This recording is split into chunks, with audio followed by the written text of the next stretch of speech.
বুধবার থেকে বীরপাড়া বীর বিরসা মুন্ডা কেন্দ্রীয় বাস টার্মিনাসের রাস্তাটি পথশ্রী প্রকল্পে 32,02,631 টাকায় রাস্তাটি কংক্রিট দিয়ে ঢালাইয়ের কাজ শুরু করেছে। রবিবার কাজ পরিদর্শন করেন মাদারিহাট বীরপাড়া পঞ্চায়েত সমিতির সভাপতি আশা এস বোমজান। দীর্ঘদিন পর রাস্তা তৈরি কাজ শুরু হওয়ায় খুশি বাস মালিক সংগঠন বীরপাড়া ডুয়ার্স মিনিবাস অনার্স অ্যাসোসিয়েশনের সম্পাদক বংশী দত্ত।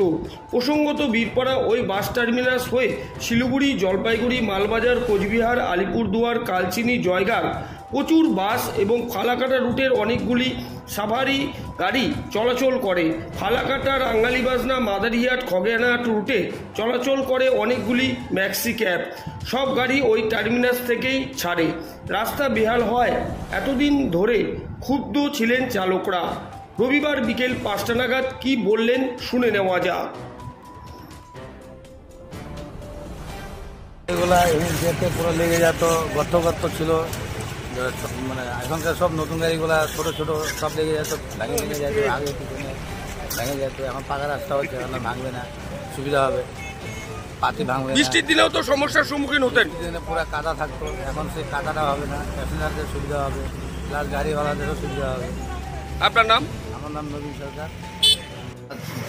যেটা বর্ষার দিনে তো প্রচণ্ড স্ট্যান্ডের দুরবস্থা ছিল, তো আপাতত তো রাস্তা হচ্ছে ইন আউটের দুটাই হবে, যদি একদিক দিয়ে ঢুকবে অন্য দিক দিয়ে বাড়াবে, এটা হচ্ছে, কাজ চালু আছে। আজকে ভিতরের সাইডে হয়েছে, আজকে ফ্রন্টের সাইডে হচ্ছে, এই জন্য আমরা গাড়িগুলো রাস্তার উপর থেকে গাড়িগুলো চালাচ্ছি।